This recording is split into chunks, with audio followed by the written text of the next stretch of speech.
बिस्मिल्लाहिर्रहमानिर्रहीम। अस्सलाम वालेकुम। जकातों में आपको खुशामदीद कहता हूँ। आज पाकिस्तान मिलिट्री एकेडमी काकूल में पासिंग आउट परेड से आर्मी चीफ ने खिताब किया। अपने खिताब में आर्मी चीफ ने वाज़े तौर पर एक वार्निंग देते हुए ये कहा कि किसी मुल्क, ग्रुप या तंजीम को पाकिस्तान को सियासी तौर पर या मौशी तौर पर गैर मुस्तहकम करने की इजाज़त नहीं दी जाएगी। आर्मी चीफ ये कहते हैं कि फेक न्यूज़ पर तवज्जो ना दी जाए, प्रोपेगेंडे के ऊपर फोकस ना किया जाए और जो मिलिट्री इस्टेब्लिशमेंट है, जो कैडेट्स हैं, वो सियासी झगड़ों से परेशान ना हो बल्कि जमहूरी इदारों का एहतराम किया जाए। ये आर्मी चीफ की तरफ से एक वाज़े मैसेज कम्युनिकेट किया गया है। अब नाक़दीन ये समझते हैं कि आर्मी चीफ का मुखातिब बुनियादी तौर पर इमरान खान साहब थे और इस खिताब की टाइमिंग ये बता रही है कि इमरान खान साहब को ये मैसेज आज कम्युनिकेट करने की कोशिश की गई है कि अगर आपने किसी भी किस्म का लॉन्ग मार्च किया और उस मार्च के जरिए आपने पाकिस्तान के अंदर पॉलिटिकल इंस्टेबिलिटी क्रिएट करने की कोशिश की या इकोनॉमिक इंस्टेबिलिटी की तरफ आप मुल्क को ले जाने की कोशिश करेंगे, तो फिर पाकिस्तान की सिक्योरिटी एस्टेब्लिशमेंट आपसे निपटेगी। अब यहां पर कुछ लोग एतराज उठा रहे हैं और एतराज ये उठाया जा रहा है कि अगर माजी में पीडीएम इस्लामाबाद पर चढ़ाई करे, पीडीएम इस्लामाबाद पर धरने दे, पीडीएम इमरान खान की मुंतखब हुकूमत को गिराने के लिए इस्लामाबाद का रुख करे, तो वो जायज़ है। वो एक सियासी तौर पे एक हुकूमत को, एक मुल्क को गैर मुस्तहकम करने की कोशिश नहीं है। वो पीडीएम का जमहूरी हक है, लेकिन ये जमहूरी हक, ये जमहूरी एहतजाज का हक आज इमरान खान साहब को हासिल नहीं है। कुछ लोग ये एतराज भी उठा रहे हैं कि ये आर्मी चीफ का काम नहीं है कि वो पाकिस्तान के सियासी और माशी मामलात के अंदर मुदाखलत करें। एक तरफ आप ये मैसेज कम्युनिकेट करते हैं कि आप सियासत से दूर हो चुके हैं और आप दूर ही रहना चाहते हैं, मगर दूसरी जानिब आप इस हुकूमत का माउथ पीस बनकर पाकिस्तान की सबसे बड़ी पॉलिटिकल पार्टी को एहतजाज से डराने की कोशिश कर रहे हैं, एहतजाज से रोकने की कोशिश कर रहे हैं। लेकिन हैरानगी की बात यह है कि आर्मी चीफ के अल्फाज बहुत ज़बरदस्त थे। वो ये कह रहे थे कि अगर किसी ने पाकिस्तान को सियासी तौर पर गैर मुस्तहकम किया या मौशी तौर पे गैर मुस्तहकम किया, यानी कि अभी तक पाकिस्तान सियासी तौर पर किसी पॉलिटिकल क्राइसिस में एग्जिस्ट नहीं करता। अभी इस मुल्क में कोई ना तो कोई सियासी क्राइसिस है, ना कोई इकोनॉमिक क्राइसिस है।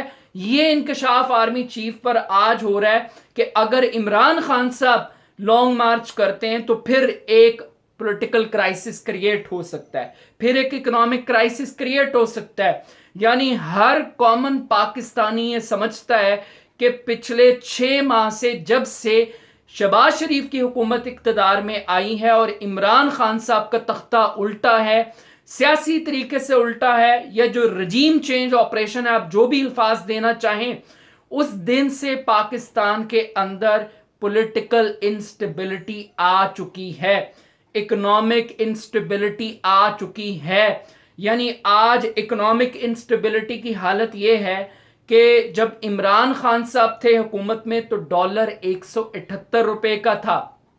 जब इमरान खान साहब ने हुकूमत छोड़ी तो डार साहब के आने से पहले डॉलर 250 रुपए तक पहुंचा। बिजली महंगी हुई, गैस महंगी हुई, पेट्रोल प्राइसेस महंगी हुई, एक महंगाई का तूफान पाकिस्तान के अंदर आया। पाकिस्तान को डिफॉल्ट होने का खतरा लाहक हुआ। पाकिस्तान के बारे में ये कहा गया कि पाकिस्तान श्रीलंका बन सकता है, बन जाएगा। अगर हमने आईएमएफ की शराइत को तस्लीम न किया तो पाकिस्तान डिफॉल्ट कर जाएगा। और हम तो अब छींक भी आईएमएफ से पूछ के मारते हैं, मगर अभी तक हैरानगी की बात है कि पाकिस्तान की फौज के सिपह सलार को ये नहीं पता लग सका कि इकोनॉमिक क्राइसिस ने अभी आना है या इकोनॉमिक क्राइसिस आ चुका है और किस वजह से आया है, ये वजह दरियाफ्त करने की बजाय हम अभी मुस्तकबिल में सोच रहे हैं, या इसकी एक और इंटरप्रिटेशन है कि अभी क्राइसिस का वॉल्यूम कम है। अगर इमरान खान साहब इस्लामाबाद का रुख करते हैं तो फिर ये क्राइसिस बढ़ जाएगा। एक और एनालॉजी इसी चीज का एक एनालिसिस है, माजी में जब भी इस्लामाबाद पर किसी भी सियासी ग्रुप ने, सियासी जमात ने पंजे गाड़े हैं, मुहिम जोई की है, धरने दिए हैं, एहतजाज किया है, तो हमेशा उस एहतजाज को साजिश से तशबीह दी गई है और हमेशा ये कहा गया कि बुनियादी तौर पर इस एहतजाज के पीछे इस्टेब्लिशमेंट का हाथ है और इस्टेब्लिशमेंट ब्लैकमेल कर रही है एग्जिस्टिंग गवर्नमेंट को, चाहे वो 2014 के धरने हों। और हम ये देखते हैं कि जनरल पाशा पर इल्ज़ाम लगा तहरीक इंसाफ को सपोर्ट करने का, जनरल ज़हीरुल इस्लाम पर इल्ज़ाम लगा पीटीआई को सपोर्ट करने का, जनरल फैज़ हमीद पर आज तक ये इल्ज़ाम लगता है कि वो बुनियादी तौर पर बैक करते रहे तहरीक इंसाफ को और इमरान खान साहब को अगेंस्ट PMLN गवर्नमेंट। और अगर नवाज शरीफ साहब नाअहल हुए, पैनमा के ऊपर जो कुछ हुआ, 2014 के जो धरने दिए गए और उसके जो असरात और नताइज बरामद हुए, उसकी तमाम तर रिस्पॉन्सिबिलिटी वो पाकिस्तान की सिक्योरिटी इस्टेब्लिशमेंट पर आयद होती है। मगर आज तारीख में पहली मर्तबा पाकिस्तान की फौज का सिपह सलार वो वाज़े अल्फाज के अंदर ये बात कह रहा है कि अगर किसी ने मुल्क को सियासी तौर पे गैर मुस्तहकम करने की कोशिश की तो उसकी इजाजत नहीं दी जाएगी। यानी आज पाकिस्तान की फौज और पाकिस्तान की हुकूमत ये एक पेज पर है। अब इस एक पेज की वजूहात क्या हैं, इस पर जाने से पहले आप अगले फिक्रे के ऊपर गौर जरूर करें। अगला फिक्रा क्या है जनाब? आर्मी चीफ ने कैडेट्स से ये खिताब करते हुए ये फिक्रा इस्तेमाल किया कि आप फेक न्यूज पर तवज्जो ना दें और सियासी झगड़ों से परेशान ना हों। यानी कि सियासी झगड़ों से परेशान ना हों। और वो किसको बता रहे हैं? वो कैडेट्स को बता रहे हैं, वो पाकिस्तान आर्मी के ऑफिसर्स को बता रहे हैं और उन ऑफिसर्स की फैमिलीज को बता रहे हैं। ये इस बात का वाज़े एतराफ है कि आज पाकिस्तान की सिक्योरिटी इस्टेब्लिशमेंट के अंदर अफसरान हों, जवान हों, यंग ऑफिसर्स हों, वो इस मुल्क की पॉलिटिकल सिचुएशन से परेशान हैं। और परेशानी की वजह भी वो एडवेंचर है जिसके तहत इमरान खान की हुकूमत को ख़त्म किया गया, जिसके बाद एक बयानिया वो तरतीब दिया गया और उस बयानिए की वजह से आज पाकिस्तान की फौज के ऊपर बदकिस्मती के साथ, आप इसको सही माने या गलत माने या आपकी चॉइस है, लेकिन एक लेबल लगा दिया गया कि जनाब कुछ लोग हैं जो मीर जाफर का किरदार अदा कर रहे थे, जो मीर सादिक का किरदार अदा कर रहे थे। आज पाकिस्तान की सिक्योरिटी इस्टेब्लिशमेंट पर यह इल्ज़ाम लग रहा है कि वो मिस्टर एक्स हैं, वो मिस्टर वाई हैं और वो लोगों को टेलीफोन कॉल करके धमकियां देते हैं। अब एक तरफ तो जब ये गुफ्तगू आर्मी ऑफिसर्स सुनते हैं, यंग ऑफिसर्स सुनते हैं और वो देखते हैं कि वो लोग जो डॉन लीक्स में पाकिस्तान की फौज को गालियां निकालते थे, वो लोग जो खलाई मखलूक के ताने देते थे पाकिस्तान की फौज को, वो लोग जो महकमा ज़राअत के ताने देते थे पाकिस्तान की फौज को, आज पाकिस्तान की सिक्योरिटी इस्टेब्लिशमेंट दोबारा उन लोगों को NRO दे के इक़्तिदार में वापस ले आई है। तो पाकिस्तानी अवाम के साथ साथ, इमरान खान को एक साइड पर रख दें, पाकिस्तानी अवाम के साथ साथ जो सिक्योरिटी इस्टेब्लिशमेंट के लोग हैं उन्हें इमरान खान की बातें सच्ची लगती हैं, उसके बयानियाँ सच्चा लगता है, उनकी फैमिलीज जलसों में जाती हैं और ये इमरान खान की एक बहुत बड़ी अचीवमेंट है। आप ये अचीवमेंट अच्छी है या बुरी, मैं इस पे बात नहीं कर रहा, लेकिन ये इमरान खान की एक अचीवमेंट है कि आज इमरान खान ने पाकिस्तान के आर्मी चीफ को ये बात कहने पर मजबूर कर दिया है कि आप इस सियासी झगड़े से परेशान ना हो और परेशानी इस बात की है कि आज पाकिस्तान की फ़ौज का इमेज सियासी मुदाखलत की वजह से तबाह हो रहा है।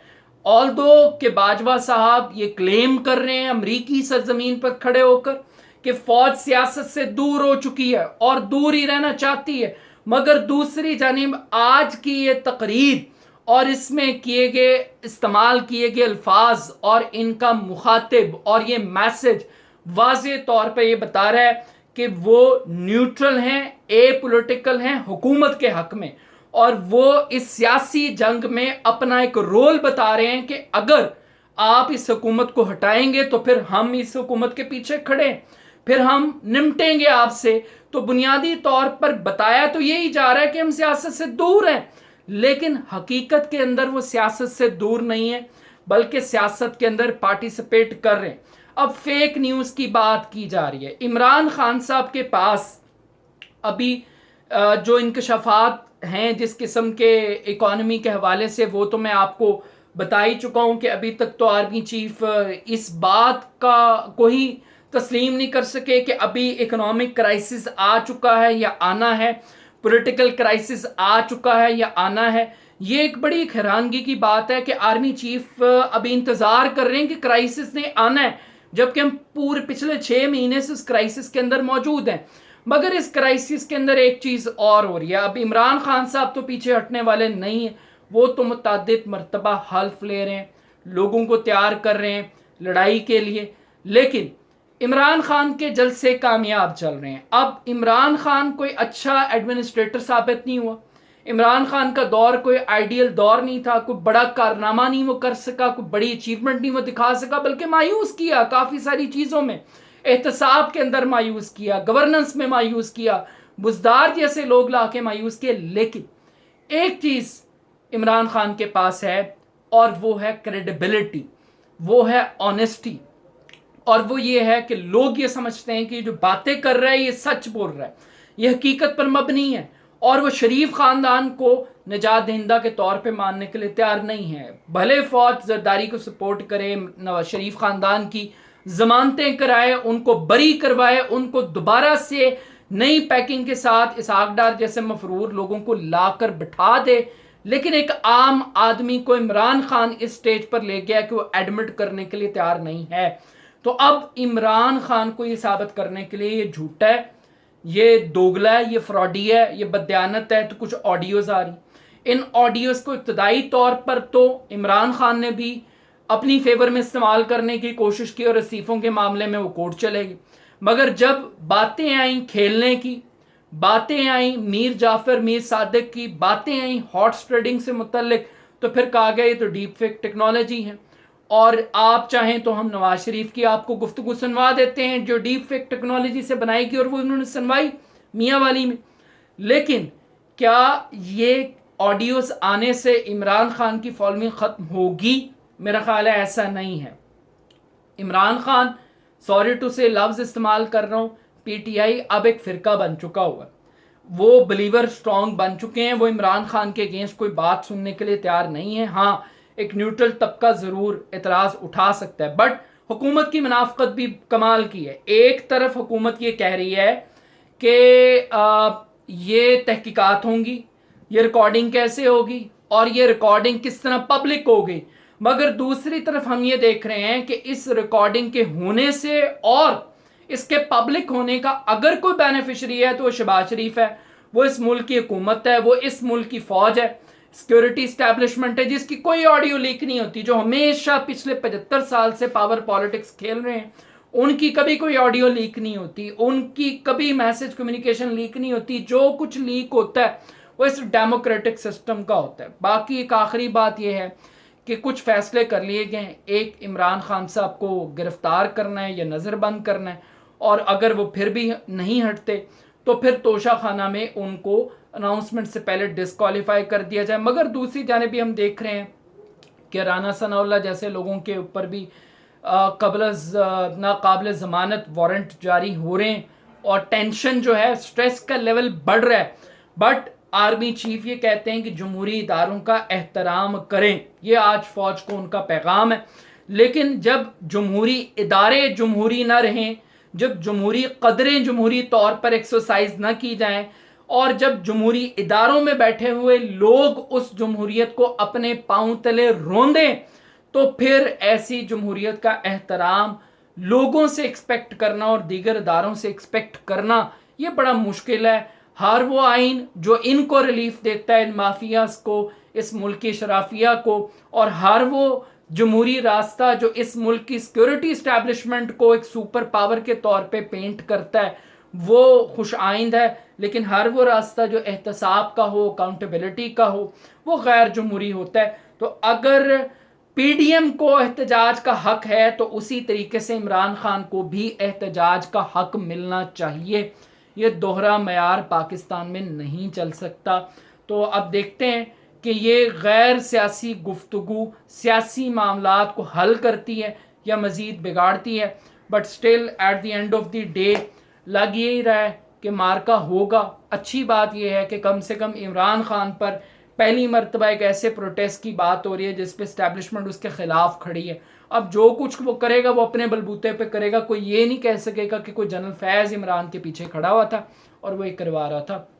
अपना फीडबैक मुझे ज़रूर दीजिएगा। मेरे यूट्यूब चैनल को जगा दो को ज़रूर सब्सक्राइब कीजिएगा। बहुत शुक्रिया। अल्लाह हाफ़िज़।